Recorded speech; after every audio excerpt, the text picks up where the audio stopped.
नमस्कार. नमस्कार. काय नाव? शुभम कपले. गाव? जामोद. जळगाव जामोद की जामोद? जळगाव जामोद. बरं बरं. आता हा तुमचा मिरचीचा प्लॉट आहे. किती एकराचा आहे साहेब? 1 एकर. 1 एकराचा. आणि इकडे हे कारले आहे थोडे अर्धा एकर. कारलं पण आहे. बरं, आता याच्यामध्ये तुमची काय अवस्था होती आणि कधी डे फ्रेशला जुळले तुम्ही?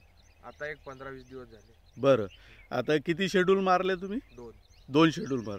पहिलं डे फ्रेश मारलं होतं. पहिले डे फ्रेश आणि खालून सोडलं. हां. आणि डे फ्रेश आणि ग्रो फ्रेश फवारलं.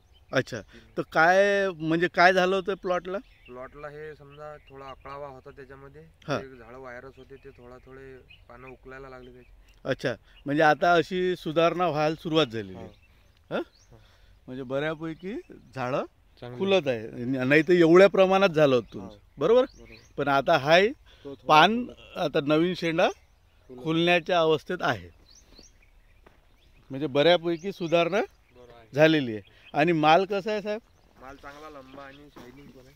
माल लांब झाला, कारण की अशा थंडीच्या याच्यात थोडासा मालाला हे येते, अकळा येते. पण याच्यामध्ये लांबी वगैरे कशी झाली? चांगली झाली. आणि किती तोळं निघत आहे? आता 2 झाले. हां. आता तिसरा तोळ्याचा आहे. तिसरा तोळा झाला. किती निघाला तोळा? हे मारल्यानंतर फरक पडला तोळ्यात? हा. काय मार्केटमध्ये काय पोझिशन आहे आता? मार्केटमध्ये सध्या 30 रुपयाची. 30 रुपयाची पोझिशन. आणि रिझल्ट चांगले आहेत. हे वापरायला पाहिजे लोकांनी. हा, वापरायला पाहिजे. चांगला आहे. धन्यवाद साहेब.